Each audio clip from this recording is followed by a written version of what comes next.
GSMC Sports Network. Hello everyone and welcome back to the GSMC Fantasy Sports Podcast. I hope you guys enjoyed that finals talk. There should be more of it, but before we get back into the segment, I want to remind you again that if you would like to leave a tip or donation at the link gsmc.cloud is a huge support to the network, both me and my fellow podcasters, so do please consider that. But let's get right into the meat and bones of the show, the latter portion of the show. Should be some can't miss segments here because of the fact that right now we are kind of, as these basketball and hockey seasons finish up, transitioning to the NFL season where we're really going to get in depth there. But for now, we're just going with the flow of what ESPN gives us based off of who they think are going to be bounced back like we saw yesterday, who's overvalued, undervalued even, different rankings for different leagues. So it's going to get right down into the nitty-gritty as we get closer to the start of the NFL season. But right now, the segment that I'm going to be presenting to you guys is going to be a nice little segment, I think. It's who ESPN believes, will exceed the projections they have set for the 24-25 season. So players who are expected to overperform, shall we say. And this list of players definitely is very diverse in that you have guys who know they have the traits, the untapped potential to perform for you in fantasy leagues, whichever league you may decide to be in. And you have guys who really haven't been on people's radar but have shown flashes of what they can be. And it should be a fantastic list that I'm presenting to you guys. So without further ado, let's get right into it. And let's start off kind of in the receiver realm because I really like this guy and I really think he's going to be one of the better fantasy wide receivers this year because of the fact he now gets an established quarterback to play with. And that, of course, is Drake London. Right now, he's projected to have over 1,000 yards. Even with guys like Desmond Ridder and Marcus Mariota at the QB position, he still has had 1,000-yard seasons in each of his first two seasons in the league. So, as we all know, Drake London is not necessarily a slouch by no means, but it just goes to show that when you bring in an established veteran quarterback and a guy like Kirk Cousins, who's worked in an offensive scheme where he's had fantastic players at his disposal, he's had receivers like Jefferson and Thielen over the years, he has tight ends like Hawkinson, such fantastic skill position players. Now he goes to a Falcons team who does have that similar setup, but they haven't really broken out in my opinion. They have the guys. They just needed the quarterback. And so Drake London will be one of the beneficiaries of that. He's projected to have over 1,000 yards, like I said, 7 TDs. And if you're in a PPR league, this is very important for you guys, 84 receptions. I think that Drake London as a fantasy prospect is one of those guys who might have to get a little acclimated to the style that Kirk Cousins plays. I think it's going to be much more fast-paced, anticipatory throws, kind of short to intermediate routes that the Falcons will be using. Obviously, I don't see Raheem Morris as much of an offensive mind, so we'll definitely have to see how certain implements of the offense work.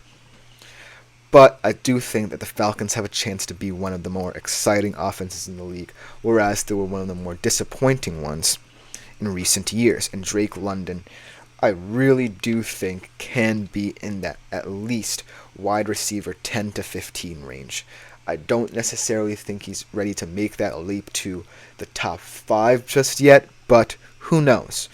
With Kirk Cousins at the helm, I do think he does have a fighting chance of being one of the top wide receivers in terms of fantasy. Moving on to another guy that kind of broke out onto the scene in very unexpected fashion for one of the speediest teams in the NFL in the Miami Dolphins, in Devon Achane. Last year, he averaged 17.3 PPR points. That's an astonishing number for a running back, in my opinion. So it just goes to show how much Tua relied on him out of the backfield last year. And I think that, the Dolphins obviously use a lot of running back sets. They don't necessarily rely on running back sets as much because of the fact they have so many different receivers and skill position weapons at their disposal. They're just so scary with the way they beat you with their speed and pace. But Devon Achane, averaging 17.3 PPR points as a rookie no less, in a Miami Dolphins system that doesn't necessarily rely too much on the run, is a scary proposition for him going into his second season, where I really think he has the opportunity to break out. Next season, ESPN projects him to have 47 receptions, pretty good, 739 rushing yards, so a little bit of a regression to the mean. Obviously, you have to put into the mix a guy like Raheem Mostert. He's been fantastic for the Miami Dolphins ever since he came in.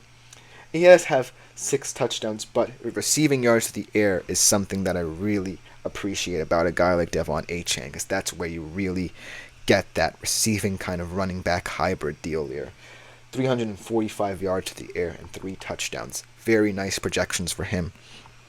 Ultimately, the Miami Dolphins are in a division where I think it's very winnable for them. Obviously, Buffalo lost a lot of production on their offense. Who knows what Aaron Rodgers will look like for the Jets? I do think they can have a fighting chance of winning that division, but still. And then you have the Patriots. But still, the Miami Dolphins are a very well-structured team, and Devon Achane's transition to his sophomore season in the NFL, I think, will be one of the more seamless ones.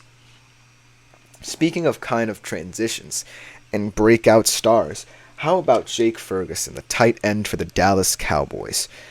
A guy who really wasn't on anyone's radar, I don't think, over these past couple of years, because of the fact the tight end market has grown and risen exponentially in terms of fantasy.